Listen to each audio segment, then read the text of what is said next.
السلام عليكم ورحمة الله تعالى وبركاته. عندك الابن ديالك أو البنت ديالك عنده مشكل مع الزمن ومع الوقت، بمعنى ما تيفرقش ما بين الوقت، ما كيعرف لا البارح لا اليوم لا غدا، ما تيعرفش شنو سميت اليوم، ما تيعرفش التاريخ يعني ديال داك النهار.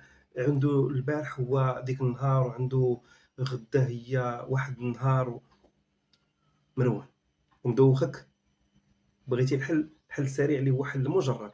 درتو انا مع الولد ديالي، وداروا مجموعه ديال الاباء مع الوليدات ديالهم، وعطى الاكل ديالو في اسرع وقت ممكن. بطبيعه الحال درنا واحد الروتين يومي مع الوليدات ديالنا مده تقريبا ديال شهر كامل. تحلت الازمه ديال معرفه الزمن والوقت عند مجموعه من الوليدات. بطبيعه الحال تبعوا الفيديو، بكل تاكيد غادي تكتشفوا هذا الروتين وهو سهل وبسيط، وان شاء الله غادي تقولوا النتائج ديالو في التعليقات ديالكم. تابعوا الفيديو إلى الأخير.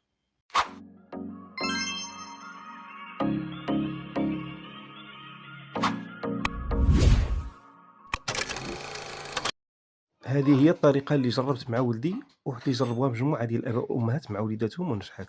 شريت هذا الطابلو خاص بالزمن وبالتوقيت وبالطقس وبالفصول وبالأيام الأسبوع، وحتى الأيام ديال الشهر، يعني الأرقام ديالها.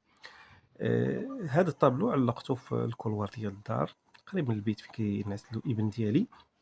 لكن شنو درت، هو انني قلت له يوميا غتنوض غتغير داكشي اللي خصو يتغير، وبينت له شنو اللي كيتغير. اللي كيتغير يوميا هو تاريخ اليوم والاسم ديال النهار، وكذلك التوقيت وحالة الطقس. بطبيعة الحال اتفقنا هذا الاتفاق. من بعد ما درت واحد العملية، شنو هي، هو انني انا غيرت، يعني تبت الحالة الصحيحة في الطابلو، بمعنى درت التاريخ ديال اليوم، ودرت اليوم الاسم ديالو بالشهر بالفصل، وكذلك حتى بالحالة ديال الطقس. كلشي هادشي درتو على أساس باش الإبن ديالي يكون زعما في الوضعية السليمة.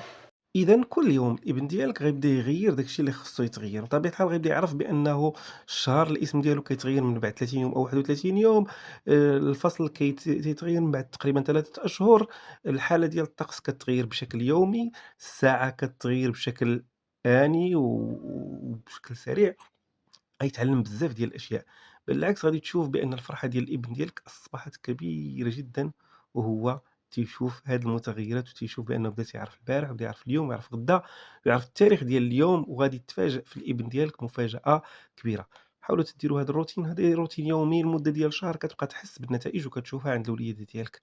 الوليدات اللي عندهم صعوبة في تحديد الزمن، هذا التمرين هذا الروتين اليومي صالح لهم، وإن شاء الله غادي تشوفوا نتائج كبيرة مع الوليدات ديالكم.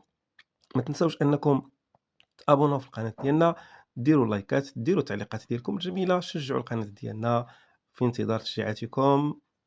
إلى لقاء آخر، فيديوهات كثيرة إن شاء الله غتلقاوها في اليوتيوب عندنا، حاولوا تشوفوها. السلام عليكم ورحمة الله تعالى وبركاته.